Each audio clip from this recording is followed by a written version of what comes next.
Ya, lo logramos, parece, en este teléfono. Hola, y me voy a ir conectando. Eh, mm, mm. Ahí está.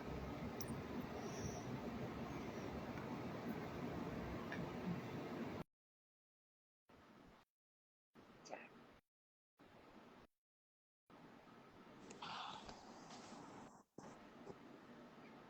No resultó de inmediato, Sí, la pero no ha práctica. llegado, pero no ha llegado nadie todavía. Bueno, Estoy, si no grabamos solito, igual vamos a grabar, sí, igual este periodo de verano acá en Chile, Miguel, mucha gente todavía está de vacaciones o en el proceso de volver ujú. y eh, entonces era una fecha extraña, por eso poníamos en la promoción, sabemos, hola Tamara, sabemos que, que acá es verano, pero que en el hemisferio norte no para en este minuto el trámite legislativo. Nosotros estamos en break de año legislativo, se retoma el Congreso en marzo, por ejemplo. ¿Cómo has estado? Bien, a ver si, de todas maneras, bueno, pues si no lo grabamos y queda para que la Queda gente grabado, después. sí, queda grabado de todas maneras. Había, había gente conectándose en la mañana cuando estábamos de prueba Sí. y, y no, bueno, esta es una hora bien peculiar, pero tenemos una diferencia grande de horario en España, son 4 horas y, momento, ahí.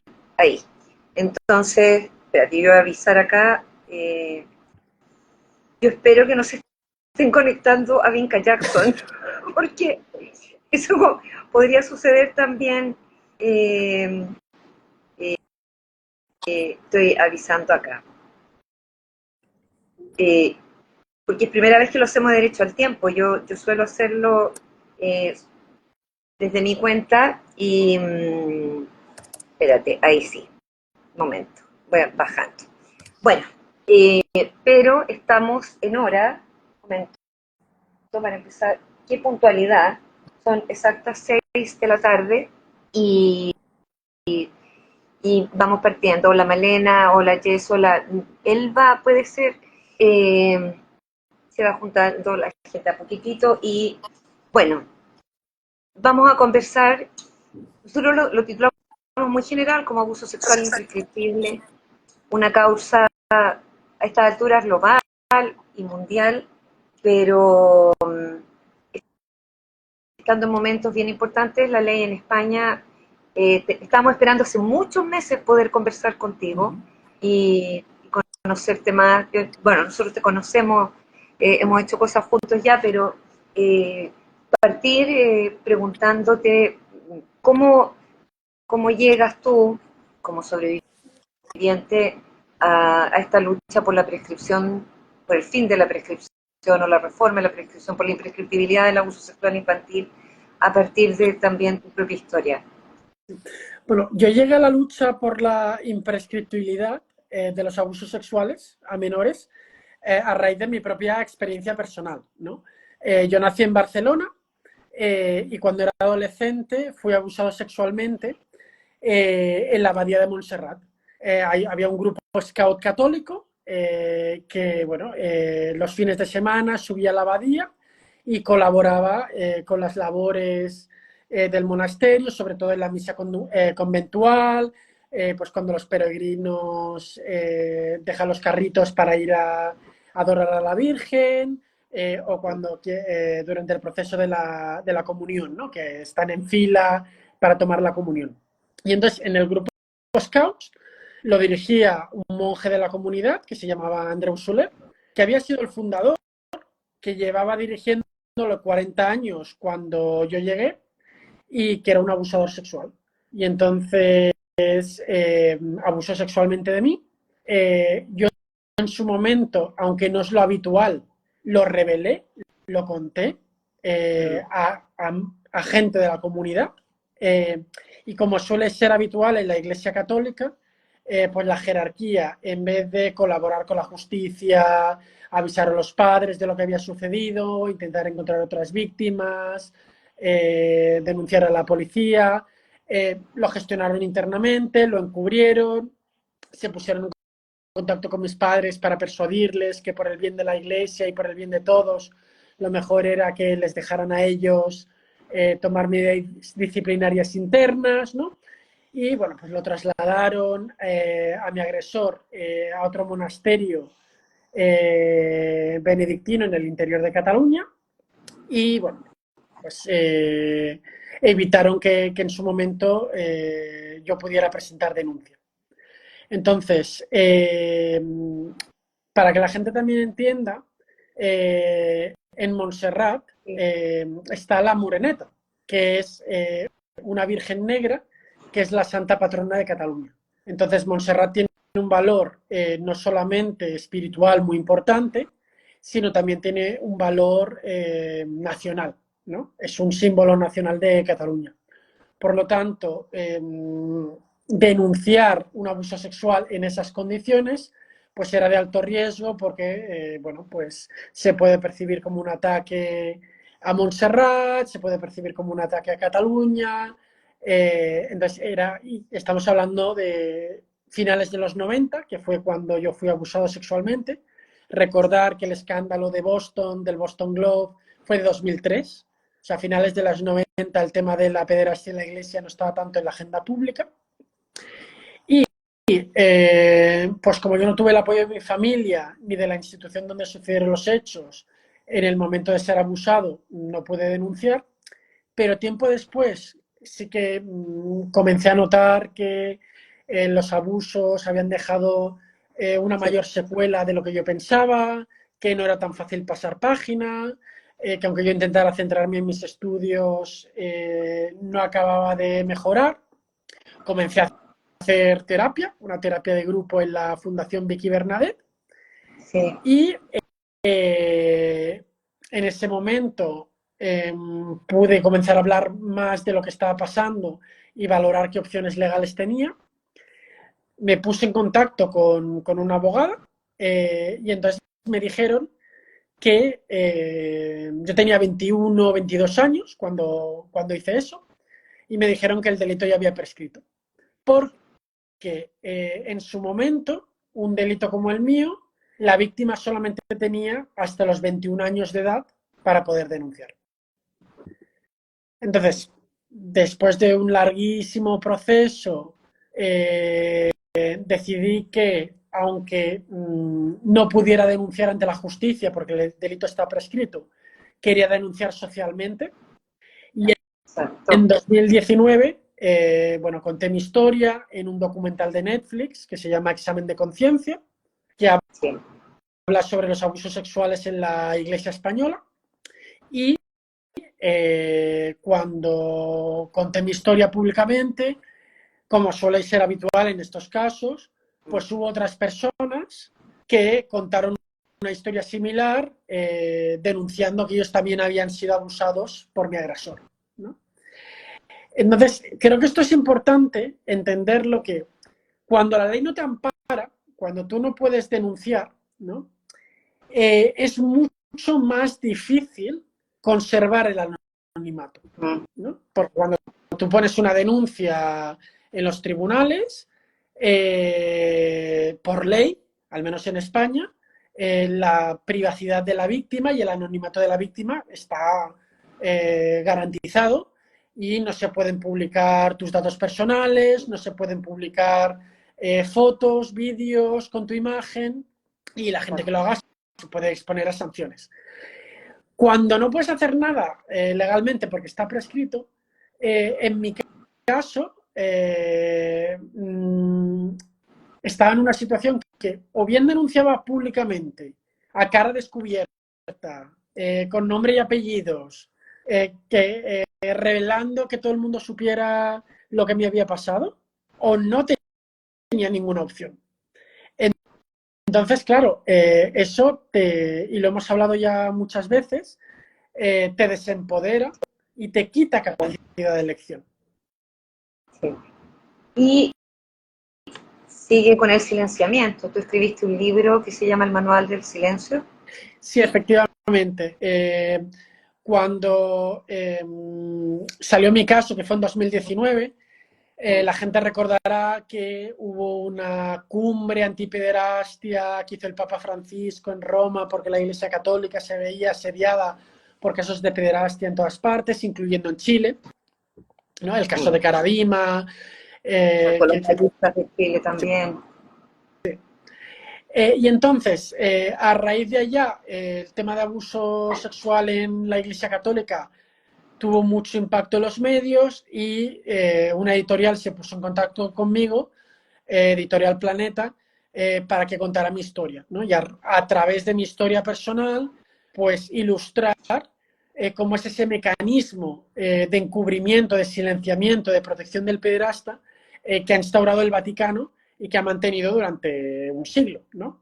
Sí. Y entonces, en lo que es en mi historia personal, en ese libro del Manual del Silencio, intento hacer entender a alguien que no lo ha vivido en propias carnes por qué a las víctimas nos cuesta tanto tiempo poder digerir el trauma, metabolizarlo, percibirnos como víctimas, entender que no hemos hecho nada malo, porque el sentimiento de culpa y vergüenza es muy frecuente, muchas veces incentivado por el propio agresor, que es un mecanismo que utiliza para silenciarte, y como lo habitual en casos de abuso sexual infantil es que la víctima denuncie, si lo hace, décadas después, que es cuando ha podido armar el relato y la narrativa de lo que le pasó. Exactamente.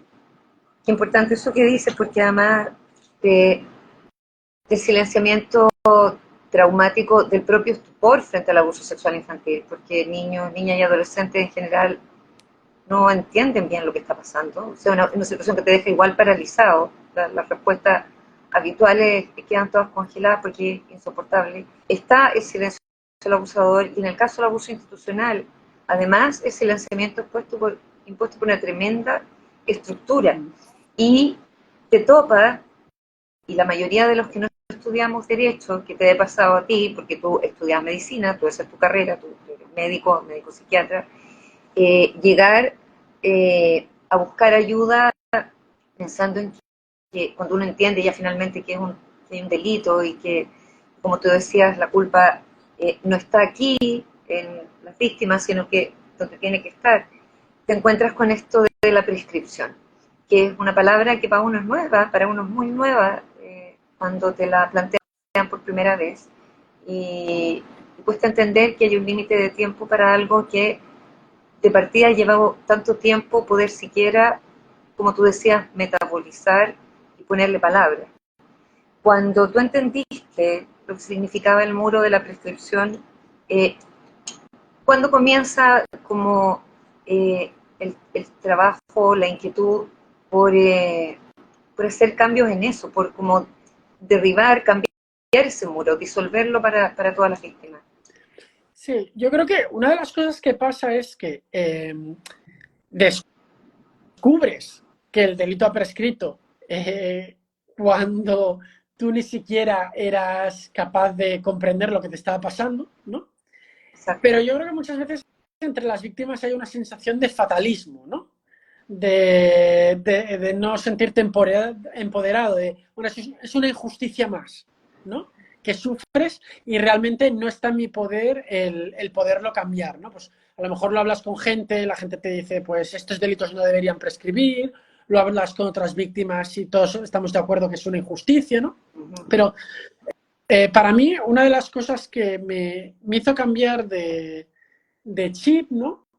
Fue que leí un libro que había escrito Marcy Hamilton, que es una abogada muy prestigiosa de Estados Unidos, ¿no?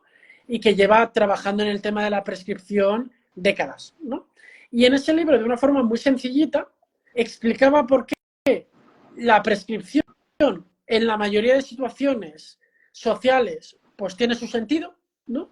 Pues para evitar que o sea, para conseguir que en los conflictos sociales haya una resolución, ¿no? pues si a ti un paciente no te ha pagado, pues que tú no esperes 10 años para pedirle los honorarios. Porque entonces el paciente pues ya ni se acuerda muchas veces del dinero que te debe, ¿no? Pues en muchas situaciones de la vida cotidiana, pues el tema de que la persona que ha sido perjudicada tenga un periodo de tiempo para tomar una decisión y exigir responsabilidades, pues es razonable. Pero en ese libro explicaba que en el abuso sexual infantil, no. Es un caso muy, muy, muy, muy particular donde las normas habituales, que son razonables, no funcionan, ¿no? Y entonces hablaba y explicaba muy bien el fenómeno de delayed disclosure, de la denuncia tardía, ¿no? De la revelación demorada, ¿no? Y entonces explicaba que a nivel de neurociencia que había cada vez más evidencia científica, que por inmadurez cerebral, falta de desarrollo a nivel cognitivo, a nivel emocional, a nivel social, la mente de un niño o un adolescente no está capacitada para procesar esa experiencia traumática, verbalizarla y ser capaz de resistir las presiones que pueda haber del entorno en el caso de que lo revele de niño y adolescente, que es la minoría de casos, ¿no? Y entonces, tras leer ese libro, que lo vi tan claro, digo, ostras, pues si lo están haciendo en Estados Unidos, ¿por qué no intentarlo en España? Y entonces, a través de change.org, ¿no? Lanzamos una campaña en 2016 de recogida de firmas y como coincidió con un caso muy, muy, muy sangrante del caso Maristas, de Colegios Maristas de Barcelona, donde los maristas habían protegido a un depredador sexual durante muchos años que había abusado de decenas de niños, ¿no? Pues la campaña tuvo mucho éxito y conseguimos 300.000 firmas de una forma bastante rápida, ¿no? Y la verdad es que fui bastante ingenuo porque lo veía tan claro, tan lógico, la evidencia científica, los argumentos racionales, que digo, bueno, esto los legisladores lo van a ver tan claro como yo y van a cambiar la ley en nada, ¿no? En un par de meses ya tenemos la nueva ley. Y bueno, de 2016 a 2024 me di cuenta que no es tan fácil. Es súper importante lo que tú decías. Bueno, a nosotros nos llevó 10 años, son cambios súper lentos, pero lo de la develación tardía, todos los argumentos que la neurociencia ha aportado, el proceso nuestro que partió en el 2010, yo me acuerdo que en el 2015 hubo una conferencia súper importante de neurólogos donde dijeron que difícilmente podía hablarse de un pasaje a la adultez antes de los 25 años, por procesos justamente de maduración cerebral, de desarrollo cognitivo, etcétera. Y tú veías que se iba ocultando la evidencia, esto mientras iba haciendo el trámite, y cómo transmitir eso a congresos que también, como el de Chile, que decía, estaba organizando algo muy importante. Nosotros tenemos un congreso que tiene que ver justamente con el desarrollo científico, congreso futuro que invitaba, y sin embargo la base de los datos de las ciencias no se ocupaba para esto. Pero lo que tú decías de la denuncia, a propósito de lo que dicen acá dos sobrevivientes, Deina dice, fui víctima de así eclesiástico cuando fui a la iglesia después de muchos años para poder hablar de esto, buscar una explicación, ni siquiera denunciar. Me dijeron que mejor no hiciera nada porque no iba a pasar nada. Luego Tamara, en otro caso de abuso sexual infantil e intrafamiliar, dice lo mismo. Cuando me dijeron que mi delito había prescrito, sentí que ya tenía que dejar de sentirme mal y como que ya debía estar bien. Y no era así, no era así. Abuso por parte del papá. Como que no, si el trauma no prescribe, si la memoria corporal no tiene fecha de expiración y está muy viva, si las secuelas incluso pueden ser perdurables por distintos ciclos y por mucho tiempo a lo largo del ciclo vital, ¿cómo te dicen, no, esto ya prescribió, ya se acabó? Aquí hay dos ejemplos claros, en dos casos, acá dice, Dana dice, ni siquiera me lo negaron, fue muy impactante para mí y luego de muchos años entendí que debía denunciar en otra parte, la justicia ordinaria. Pero aún transito por ese lugar y mis dudas sobre mi percepción es muy fuerte. Y una de las cosas que creo que a mí me chocó mucho es, como yo soy médico, soy psiquiatra infantil, nosotros en el mundo de la sanidad, ¿no? Tenemos Sí, como muy, muy metido el mantra de basado en la evidencia, ¿no? De sanidad basada en la evidencia. De que tú a los pacientes no le puedes dar lo primero que se te pasa por la cabeza, ¿no? Sino que tienes que darle el mejor tratamiento que esté avalado por la mejor evidencia científica. Entonces, yo pensaba que en derecho tendrían una actitud similar, que sería legislación basada en la evidencia.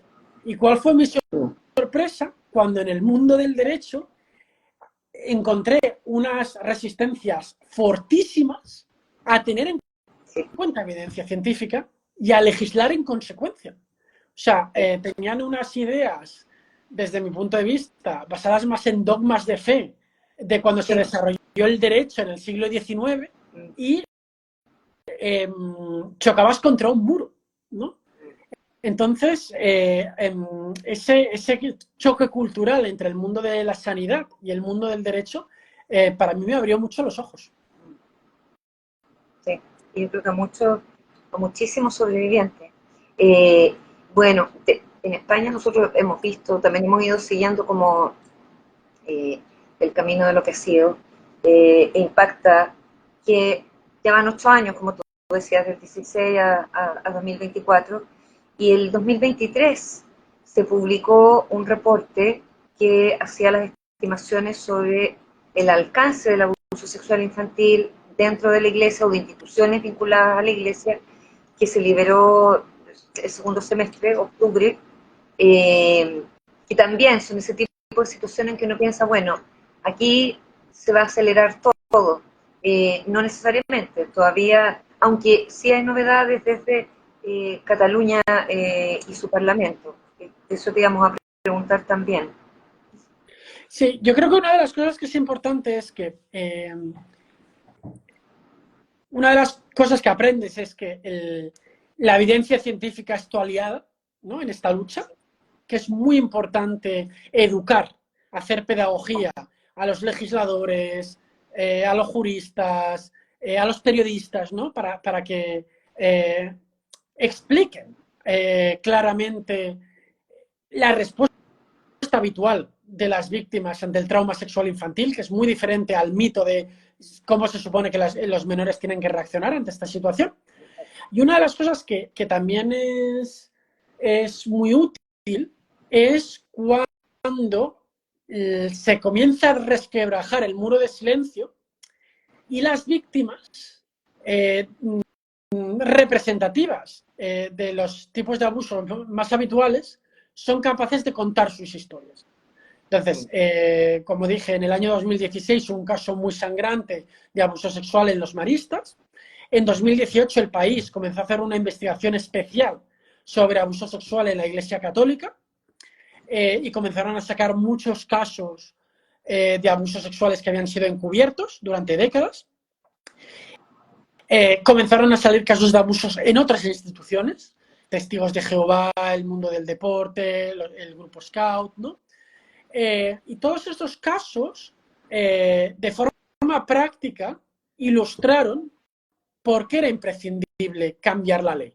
Porque se veían, pues eso, víctimas que decían, es que después de años he buscado por curiosidad dónde está mi abusador y he descubierto que está trabajando con niños en casa ¿no? En un casal infantil. Y es que resulta que denunciamos 20 porque era un depredador sexual y no se puede hacer nada porque está todo prescrito. Y lo que es más grave, como no se puede hacer nada porque está prescrito, no hay una condena judicial, el agresor no entra en el registro de delincuentes sexuales del Ministerio de Justicia, por lo tanto, como no tiene ningún tipo de antecedente penal, puede estar en contacto permanente y directo con niños sin ningún problema, ¿no? Entonces, este informe del Defensor del Pueblo que puso encima de la mesa unas cifras terroríficas de 400.000 casos de abuso sexual infantil en instituciones católicas, 200.000 casos de abuso infantil cometidos por religiosos,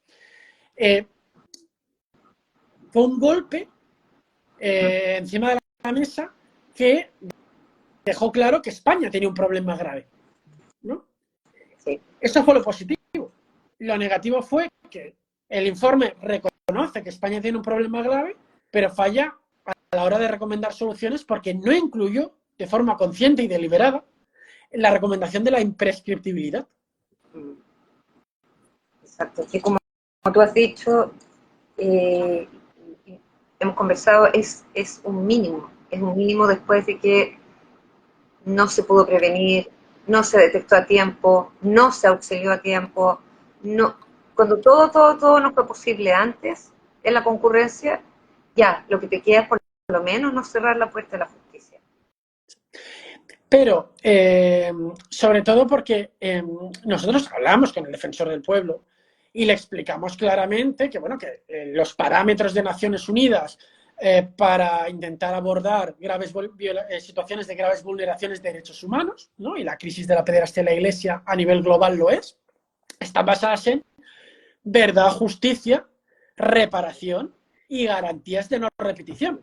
Y entonces la imprescriptibilidad, además de ser reparadora, aunque tú no te beneficies directamente, porque sabes que esto evita que en el futuro haya nuevos niños que sean abusados como lo fuiste tú, es que es un mecanismo clave como garantía de no repetición, porque manda el mensaje a las instituciones de si tú silencias y encubres un caso de pederastia, lo podrás encubrir 5, 10, 15 años, pero es que te acabará estallando en la cara y cuando estalle, como estos delitos son imprescriptibles, tendrás que responder ante los tribunales.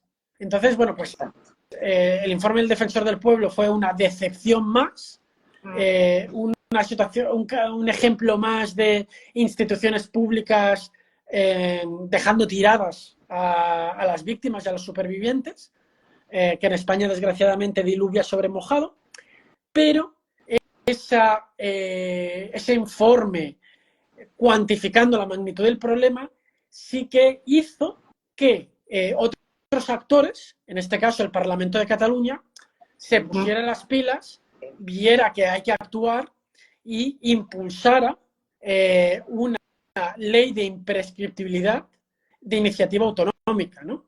Que esto mucha gente, ni siquiera, en España siquiera, mucha gente no lo sabe, ¿no? Y es que en España se pueden presentar leyes a través del gobierno, se pueden presentar leyes en los grupos parlamentarios del Congreso de los Diputados, los ciudadanos recogiendo firmas, ¿no? La iniciativa legislativa popular, y un cuarto mecanismo es que las comunidades autónomas, sobre temas sobre los cuales no tienen competencia, porque en España el Código Penal es competencia exclusiva del Congreso de los Diputados, sí pueden hacer sus propias propuestas.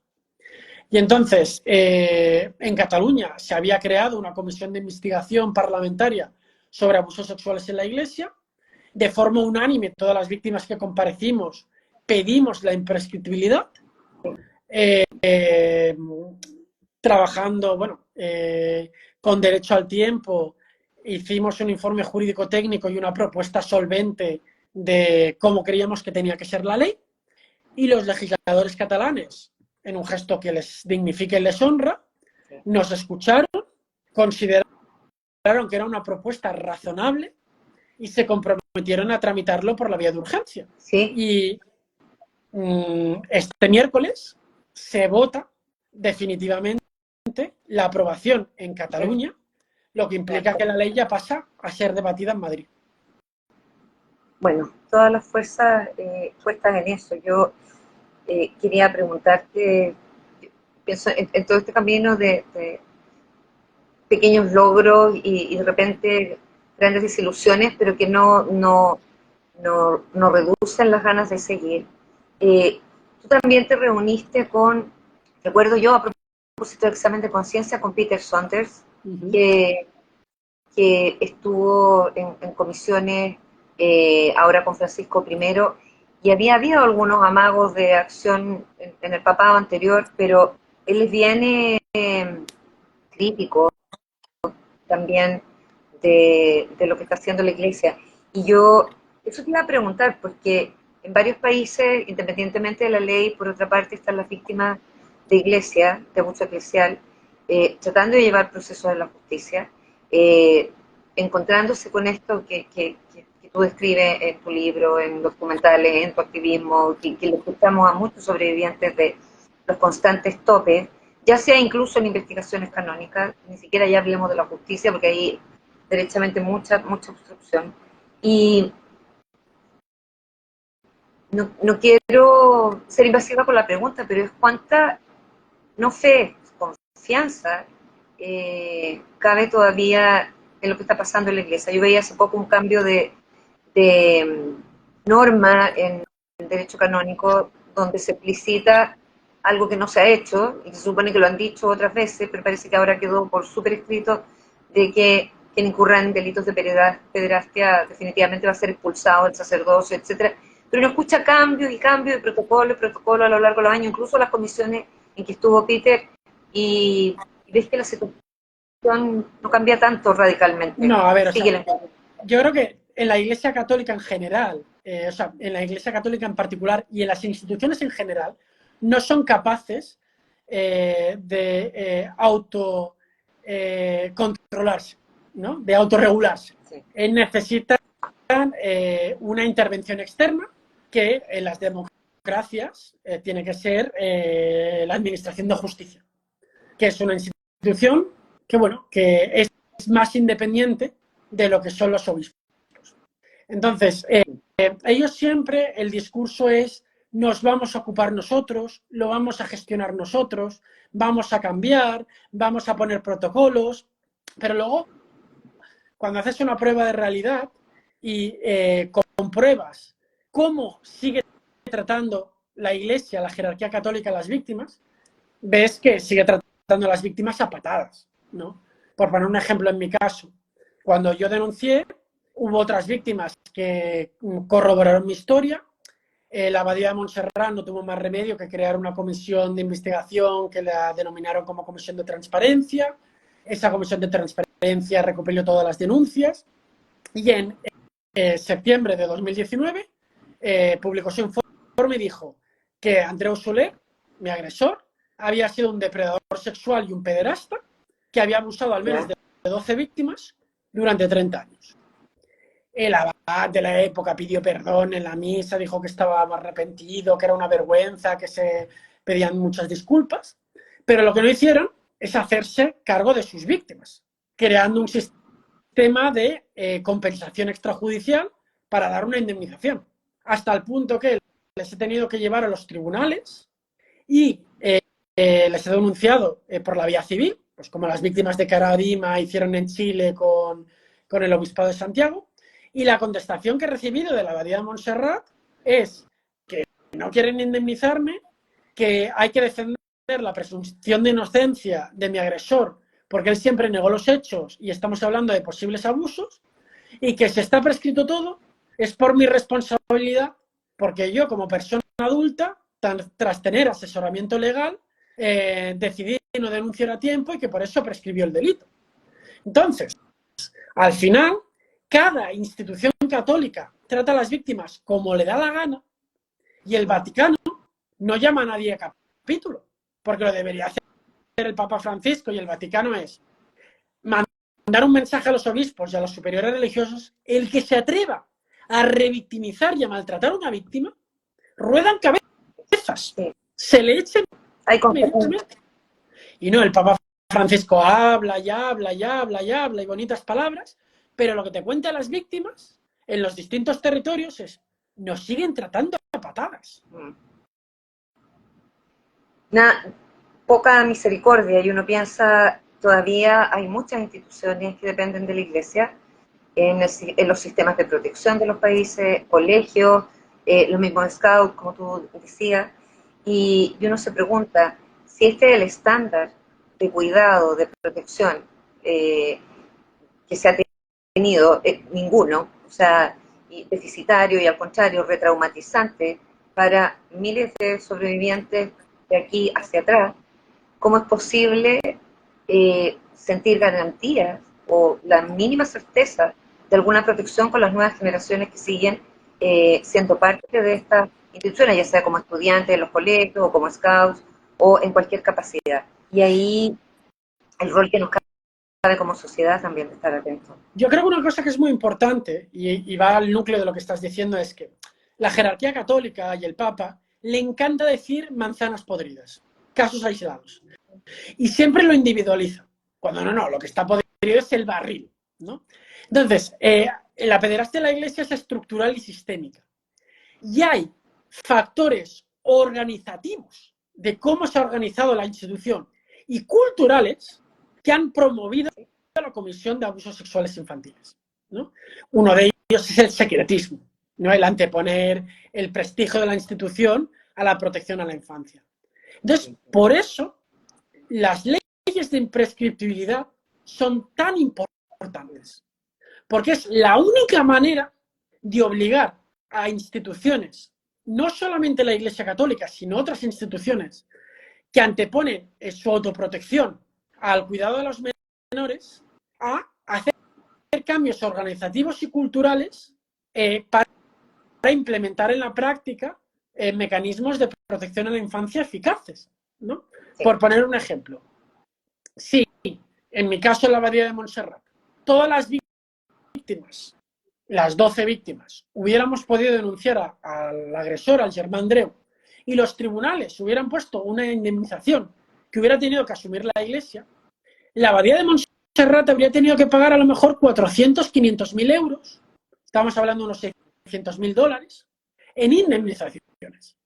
Si una institución tiene que pagar 600 mil dólares en indemnizaciones por un pederasta, ya se encargará de denunciar automáticamente estos casos a la justicia inmediatamente. Si no lo hacen por convencimiento, que lo hagan por billetera, ¿no? Entonces, por eso es tan importante centrar el debate, decir, no, mira, la Iglesia no se va a reformar de forma voluntaria. Si lo haces presionada y obligada por las investigaciones de los periodistas, la labor de los activistas y las sentencias judiciales. Entonces, hay que poner el foco en la responsabilidad del Estado, según la Convención de los Derechos del Niño. El Estado no solamente tiene que abstenerse de maltratar, sino promover políticas públicas que hagan que los particulares no abusen sexualmente de menores, ¿no?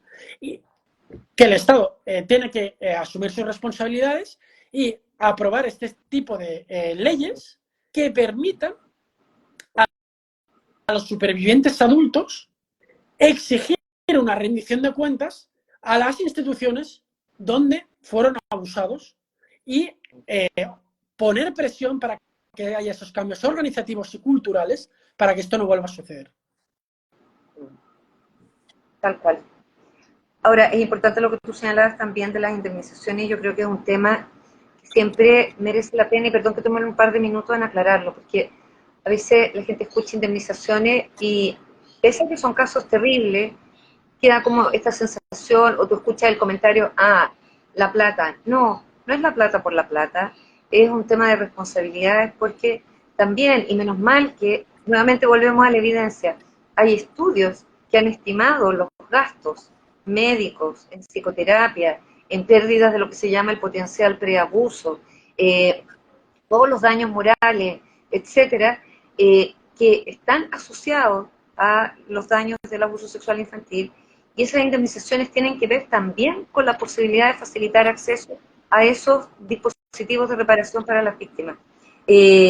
Por eso que es como hacerse cargo, asumir culpas y responsabilidades, no solo en la perpetración de los abusos, sino que en su encubrimiento, y que en el fondo eso los mantiene activos en el tiempo, poniendo en riesgo a otros niños, niñas, nuevas generaciones, pero además también incidir, o sea, no obstruir la justicia y apoyar la reparación súper concretamente, y lo que tú hablabas de las garantías de no repetición. Ahora, estas luchas que se están dando en cada país, uno ve en Estados Unidos también como los sobrevivientes de iglesia han dado sendas batallas y la Iglesia se defiende, se declara en quiebra en distintos estados para no responder a las demandas. Afortunadamente allá se han abierto ventanas de justicia que se llaman, donde se suspende el plazo, y para las víctimas que había prescrito hay un periodo de tiempo de 2 años, 4 años, distintos periodos en distintos estados, donde pueden volver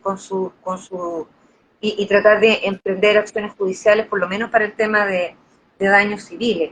Pero yo te quería preguntar por la colaboración como entre países y entre víctimas, porque son luchas grandes en cada Sí. lugar. Yo creo que una de las cosas que es muy importante es que lo que tú dices, que el costo en salud del abuso sexual es muy importante, pero el costo económico también lo es. Eso. Yo, por ejemplo, para recuperarme mínimamente, tuve que hacer 5 años de terapia semanal. Yo me lo puedo permitir porque económicamente podía, pero si los abusos hubieran dañado mi capacidad de estudiar, de formarme y de ganarme la vida, hubiera quedado en una situación muy vulnerable, porque por la sanidad pública no hubiera tenido acceso a la terapia que necesito, ¿no?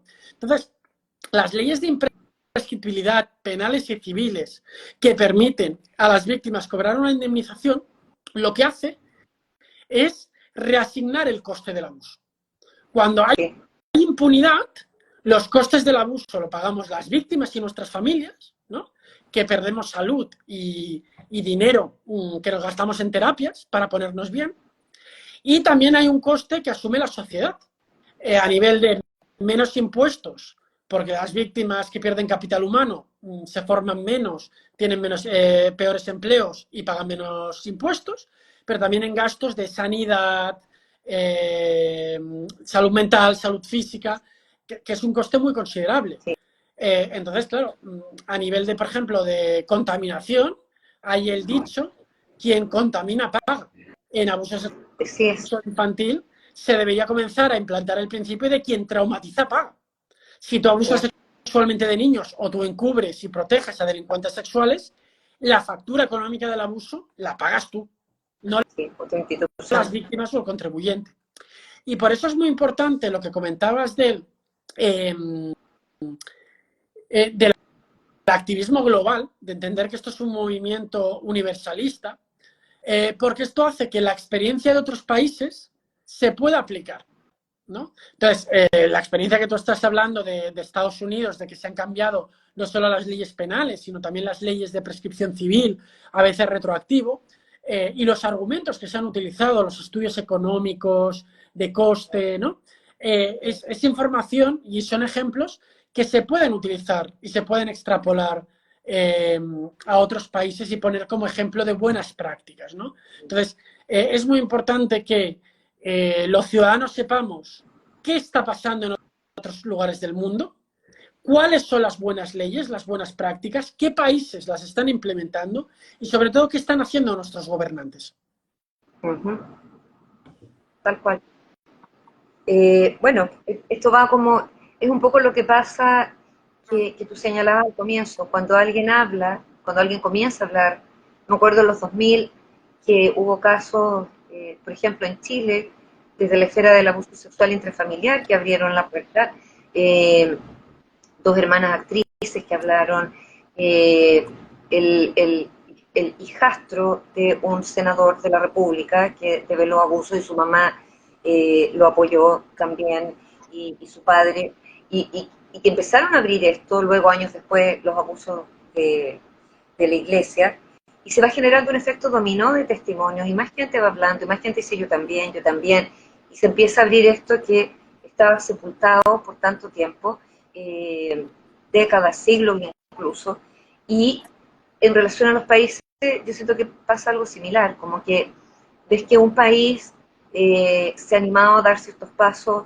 lo ha hecho bien, como tú decías, uno aprende las buenas prácticas y va otro, y luego otro, y de repente tienes que, desde ampliaciones de la prescripción hasta la imprescriptibilidad, que es realmente el horizonte, y eso como no hay que perderlo, aún valorando cada extensión que se dé, se va produciendo también un efecto como de efecto dominó y de retroalimentación que no hay que dejar de aprovechar, no hay que pasar no hay que dejarlo pasar, porque también podemos hacer mucha fuerza por ahí. Sí, yo creo que una cosa que es importante es que recientemente, en los últimos 20 años, se está denunciando más, pero sobre todo se están denunciando casos distintos, ¿no? Porque históricamente el caso que se denunciaba era el del pederasta desconocido que secuestraba y abusaba de un niño, y entonces la reacción de la familia era muy protectora porque el enemigo venía de fuera, no tenían el enemigo colado en casa, ¿no? Sí. Y entonces la respuesta que se pedía desde la sociedad era endurecimiento de penas. Entonces, en España tuvimos varios casos, la violación y asesinato de las niñas de Alcácer en la Comunidad Valenciana, que fue muy cruel, un caso de la niña Mariluz, que había sido secuestrada, violada y asesinada por un pederasta, que causaron muchísima conmoción social y llevaron a cambios del Código Penal de endurecer las penas, ¿no? Pero claro, todos sabemos que el abuso sexual se produce mayoritariamente en el entorno de confianza del menor, intrafamiliar e institucional, que las agresiones sexuales cometidas por pederastas desconocidos son una minoría, aunque genere mucha alarma social. Entonces, cuando ha salido a la luz la realidad del abuso, del 95% de abuso de entorno de confianza que permanecía oculto, ha demostrado que, mira, a mí no me sirve de nada que endurezcas una y otra vez las penas si solamente una pequeña minoría de los pederastas van a ser condenados, porque cuando denunciamos la mayoría de los casos están prescritos, ¿no? Y entonces, a nivel de los legisladores, en España hemos hecho mucha pedagogía de decir, no, mira, es que desde incluso de los tiempos de la Ilustración, pues se ha dicho que las tres variables que determinen la eficacia del sistema judicial es la severidad de las penas, la probabilidad del castigo y la prontitud con que se da el castigo. Es decir, puede ser mucho más efectivo para luchar contra la conducción bajo los efectos del alcohol, aumentar los controles de alcoholímetros en las carreteras para detectar a más conductores borrachos, que no endurecer una y otra vez las condenas penales por conducir bajo los efectos del alcohol. Pues en tema de abuso sexual infantil lo mismo. Mira, es que no hay un problema de penas en España, hay un problema de impunidad, hay un problema que el 95% no se les puede juzgar porque está prescrito todo. Exactamente. Bueno, e incluso en países con una ley de imprescriptibilidad como en Chile, o sea, de alguna manera quedan miles de abusos impunes porque no hay regla retroactiva y nuestra Constitución no lo permite, del modo que en Estados Unidos, que es otro ordenamiento legal, por ejemplo, es posible. Ahora, tú decías algo súper importante hace un rato, que es la responsabilidad del Estado, una y otra vez. Acá leía un comentario, es algo que pasa mucho en Chile, es que niños y niñas se les revincula, y eso como mandato judicial en casos que llegan a la Corte, con padres que han cometido abuso sexual. Un ejemplo más de cómo no solo los cambios en la ley, no solo la posibilidad de llevar a los abusadores a la justicia resuelven el problema, que tiene que ser una mirada sistémica desde la salud, desde la justicia, desde este tipo de medidas también, desde no solo, como tú decías, el aumento de penas, que si no se van a aplicar, ¿para qué sirven? Como cuando hay condena y acá son los arrestos domiciliarios de los abusadores y los niños tienen miedo de salir a la escuela porque el abusador está viviendo en su misma comuna o distrito o ciudad o región, etcétera. El Estado tiene que realmente entender, y como se lo han pedido desde distintos también entidades internacionales por acuerdos que se han firmado, que aunque no sean responsables directos de los abusos, como por ejemplo los sistemas de protección que dependen del Estado, que ahí son directamente, el cuidado de la niñez, lo que exige la Convención, sí aplica, y toda medida que apoye en esto es su responsabilidad también. Así es que... Sí, yo una de las cosas que a mí uno de los motivos por los cuales a mí la ley de imprescriptibilidad me parecía muy importante y me parecía muy útil es porque hay un efecto práctico, claro, que es que se puedan juzgar estos casos. A diferencia de muchas otras leyes, tiene la ventaja que es autoejecutable, porque estamos acostumbrados a leyes preciosas, pioneras a coste cero, que luego quedan en papel mojado porque no hay plata para llevarlas a la práctica, ¿no? Pero claro, la ley de imprescriptibilidad, una vez que se aprueba, automáticamente se aplica y sabes que se va a ejecutar, ¿no? Eso es una gran ventaja. Pero otra cosa que a mí me gustaba mucho de esta ley es el efecto de pedagogía social, de que te permite explicar a la sociedad cuál es la realidad de los abusos sexuales basados en evidencia y no en los mitos.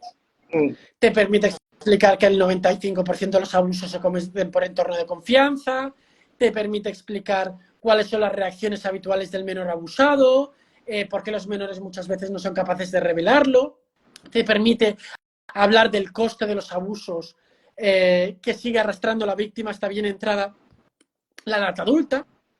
Entonces, claro, si al final consigues cambiar la ley, también has conseguido implementar en el Estado y en la sociedad un paradigma nuevo, una comprensión nueva, ¿no? De manera que las víctimas no nos sintamos constantemente cuestionadas, incomprendidas y teniendo que justificar nuestra existencia y por qué hemos reaccionado como hemos reaccionado, ¿no? Entonces, yo me acuerdo que cuando hacía terapia, una de las cosas que se decía muchísimo en la terapia de grupo era gente que decía, no, es que me ha costado años procesar lo que me ha pasado, lo cuento y ahora mi familia me culpa y me acusa de haber tardado demasiado en denunciar, que por qué he tardado tanto tiempo, que por qué lo cuento ahora, que por qué quiero destrozar la familia, en vez de entender que es ahora cuando lo puedo decir, ¿no? Entonces, aunque la víctima no quiera ejercer ese derecho, tenga la opción, pero decida no hacerlo porque no quiera que su padre vaya a prisión o porque no crea que vaya a tener éxito en los tribunales, el hecho que la ley te dé la razón, te valide y te diga, no, no, es que estás en tu derecho de denunciar décadas después, porque la reacción habitual de las víctimas es no poder contarlo en su momento. Eso hace que las víctimas socialmente estemos más protegidas, creo yo. Porque cuando te cuestionan, tú tienes un argumento de peso de decir, mira, es que la propia ley Así lo señala. así lo señala. Y la justicia ordinaria, o sea, no la justicia canónica. Acá Coté López dice en Chile la justicia canónica muchas veces ha sido una burla para las víctimas y sobrevivientes. El movimiento por las mujeres, no veo entero y no me atrevo a tocar la pantalla porque es capaz que se me caiga, que hacía el comentario de la revinculación forzosa, también dicen algo a considerar, y en ambos casos, abuso intrafamiliar, institucional, todo tipo de abuso sexual, es la extensión del daño hacia también las familias no ofensoras, hacia la red social, hacia la comunidad, hacia... Hay también un impacto traumático de todo eso que debe ser considerado. Comentarios que nos van llegando por acá. Silvana Borges decía, es muy chiste, me parece que la iglesia nunca va a cambiar. Y bueno, creo que por ahí, Virginia, qué drama tan grande y tan doloroso, así es, pero lo bueno es que, o sea, no hay nada bueno, pero al menos, no sé, lo que tú decías, Miguel, a fines de los 90 o mucho antes, a fines de los 70, 80, ¿quién escuchaba nada de esto? Hoy en día, por lo menos, podemos conversar, se están empujando cambios, es lento, no es de un día para otro, hay que tener claras las expectativas también, pero se van logrando cosas. El escenario, yo en lo personal miro desde 2007 desde antes, desde 2001-2002, que fue la única vez que consulté con un abogado sobre el tema, y fue claro, este muro de la prescripción, y y, y es mucho, mucho lo que se ha avanzado. No es todo lo que quisiéramos, pero impensable, muchas cosas se han ido se han ido logrando. Y creo que en la medida que lo que tú decías, que se van dando colaboraciones entre países, que se van atreviendo unos y otros, podemos esperar mucho más. Eh, Esto de España esta semana tampoco lo habríamos imaginado. Hemos seguido a lo largo de los años la lucha por extender la prescripción, que van, que vienen, compromisos de presidentes que se han cumplido, otros no. Y, y es que es un momento súper importante, súper importante. Yo creo que es... Bueno, el mapa de la prescripción, tantas cosas que tienen así como la memoria sí, ahora. yo creo que es importante porque en Cataluña va a tener el apoyo, esta ley, el miércoles, mayoritario del Parlamento, y grupos parlamentarios, que son las delegaciones territoriales de los partidos nacionales que están en el gobierno, van a votar a favor. Los socialdemócratas catalanes van a votar a favor. La izquierda más alternativa va a votar a favor. Entonces, claro, utilizar esta vía o este mecanismo legislativo, que no es el más habitual, ¿no?, para cambiar leyes en España, ha sido muy útil porque Cataluña es la zona de España donde han salido más casos y donde la sociedad civil está un poquito más concienciada. Por lo tanto, era hacerles votar en el territorio donde les es más difícil votar que no, ¿no? Y una vez que ya han votado que no, que ya han votado a favor de esta ley en este territorio, es muy difícil, por ejemplo, para los socialdemócratas que están en el gobierno, votar una cosa en Barcelona y la contraria en Madrid, ¿no? Entonces, yo creo que a raíz de estos 8 años de activismo, ¿no?, pues te das cuenta de qué funciona y qué deja de funcionar. Y desde mi punto personal hay en este tipo de campañas como 3 pilares que son fundamentales. Una es la pata jurídica, tener muy buenos argumentos jurídicos para desmontar las críticas de los expertos en derecho, que suelen ser bastante hostiles a esta ley. Otra es la pata de comunicación, hacer mucha pedagogía social a la sociedad civil y a los medios de por qué esta ley es innecesaria. Pero hay una tercera pata que es importante, que es la pata del cabildeo, de la estrategia política, y es que tienes que ser capaz de sumar X número de votos, que son los de la mayoría absoluta, que permiten que esta ley salga. Y sumar también, justamente por lo que dices de la pedagogía social, de lo que aprendemos también y crecemos en estos procesos y de otras leyes que también son procesos como de aprendizaje.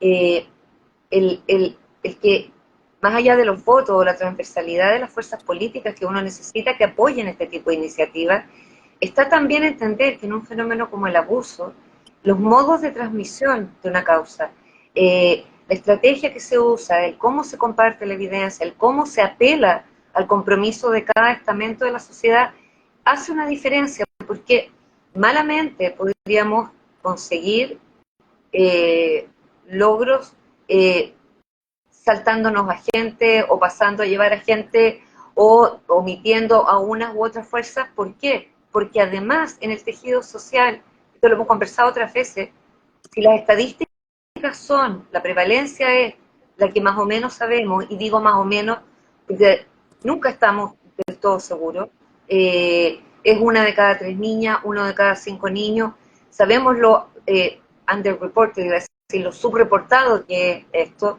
los procesos de relación de tardía, lo que cuesta saber que en realidad han ocurrido estas historias, pero si esos son los números, supongamos que tal cual, o sea, es difícil pensar en alguna familia de la religión que sea, de la política que sea, de la venida de la vida que sea, que no tenga algún grado de conexión con historias de abuso y con víctimas cercanas también. Sí. Entonces, por eso es más importante estar todos juntos en esto. Yo creo que esto que estás diciendo es muy importante porque, bueno, España está muy polarizada en estos momentos, como lo está Chile, como lo está Estados Unidos, pero la ley va a salir con un consenso muy transversal, sí, a derecha y a izquierda. Entonces, los temas de protección a la infancia son un problema de Estado. Por lo tanto, no puede depender el que haya avances de que gobiernen unos o que gobiernen otros. Por eso, nosotros, a nivel del activismo que hemos hecho, hemos intentado en todo momento que no se nos identifique con un partido político en concreto o con una opción política, ¿no?, sino que defendemos unas políticas de protección a la infancia, unas buenas prácticas, y vamos a pedir una rendición de cuentas a cualquier partido político, sea del signo que sea, que se oponga a estas medidas, ¿no? Entonces, bueno, pues gracias a eso va a salir la ley en Cataluña, y si sale en Madrid va a ser también gracias a esa transversalidad. Bueno, misma experiencia de Chile y gracias Miguel porque estamos llegando al final. No quiero que de repente esta cuestión desaparezca, supone que dura como una hora y lo importante es que también quede grabado. Darte las gracias por esta instancia, que no sea la última. Nos demoramos un poco en lograrlo, pero queremos verte de nuevo y gracias también por la invitación al Parlamento, que creo que fue también súper importante, fue el senador Walker, fue Sebastián Valenzuela, ex subsecretario de Justicia, bueno, tú mismo, yo estuvimos ahí y realmente fue bien importante y es tal cual tú lo dices, o sea, como de ver esta escucha por lo menos transversal y ahora este apoyo transversal. Me gustaría terminar con un mensaje de una colega, Angelina Bachigalupo, que dice, yo también creo que las cosas van a cambiar justamente porque ya no daremos ni un paso atrás, ni un pie atrás. Me parece un mensaje bien potente como para ir completando esta conversación contigo. Una última cosa que me gustaría apuntar es, una de las herramientas más potentes que estamos viendo en los países para cambiar leyes es cuando a los legisladores le dices lo que están haciendo sus colegas. Cuando les dices la larga lista de países, hemos identificado hasta 32, que ya han aprobado una ley de imprescriptibilidad, aunque sea para los delitos más graves.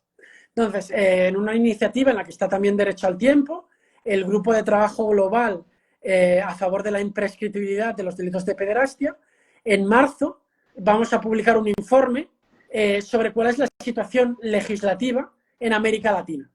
¿Cuáles son los países como Chile o El Salvador que están más avanzados porque tienen una ley de imprescriptibilidad?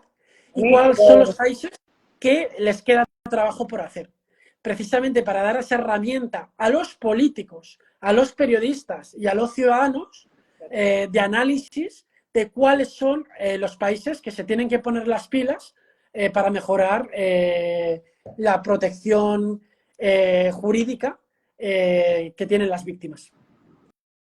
Muy importante. Bueno, después vamos a compartir de nuevo el vínculo, lo hemos compartido antes. Este es un trabajo que se viene realizando hace años, partió con un mapa por continente, donde está el mapa de Latinoamérica, donde uno hace clic en cada país y ve la situación de la ley. Ahora el informe detallado con una evaluación o clasificación que además considera reglamentos de iglesia o el concordato en cada país. Y marzo es un mes bien importante porque viene este informe que es una gran herramienta para los legisladores y ciudadanos y todos, como tú decías.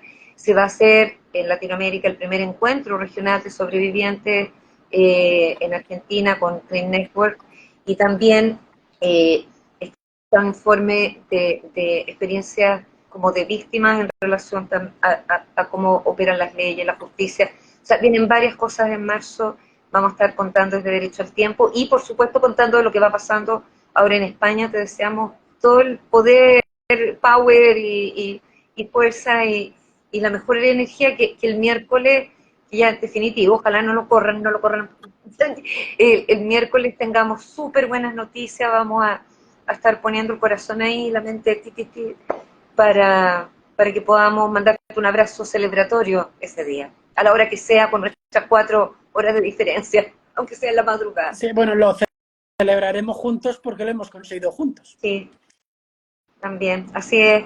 Miguel, infinitas gracias, te agradezco un montón esta conversación. Cada vez que te escucho, es lo mismo, qué rico que lo pudimos hacer acá, aún en verano, aún con medio mundo fuera, pero estoy segura que mucha más gente lo va a ver después, suele pasar, y va a estar en YouTube también para poder compartir, no fácil, todas las plataformas que podamos. Te mandamos un abrazo gigante, gracias por tu tesón, tu valentía. Yo quiero contar, perdón que sea copuchenta, pero es que me parece una anécdota muy linda y yo siempre la cuento de ti. Digo yo, lo duro que fue esto y que no bastando con estudiar medicina y después la especialidad de psiquiatría, cuando tú partiste en este activismo, cuando te encontraste con tantas puertas cerradas desde el mundo del derecho, fue como, bueno, no importa, y partiste y te pusiste a estudiar derecho, y tú estás en 4.º año ya. Sí, 3.º o 4.º. Y menos mal que me puse a estudiarlo, porque al final la ley la hemos tenido que redactar las víctimas. Si hubiéramos tenido que esperar a los políticos que la escriban, Sí, vamos aviados. pero así como cuando yo digo la perseverancia favorable, así si hay alguien en que pienso, es en ti con eso. Si, ok, nadie me quiere ayudar del derecho, voy y estudio derecho. No me quiere ayudar ningún astrofísico, voy y estudio astrofísica. Lo que sea necesario para sacar esto adelante. Yo te agradezco esa pertinacia del corazón. Así que un abrazo grande, querido Miguel, y bueno, a esperar el miércoles con toda la fuerza y toda la confianza. Y nos vemos en una próxima, te voy a dejar comprometido en público, grabado, para mostrarte si aquí está, para que nos podamos encontrar.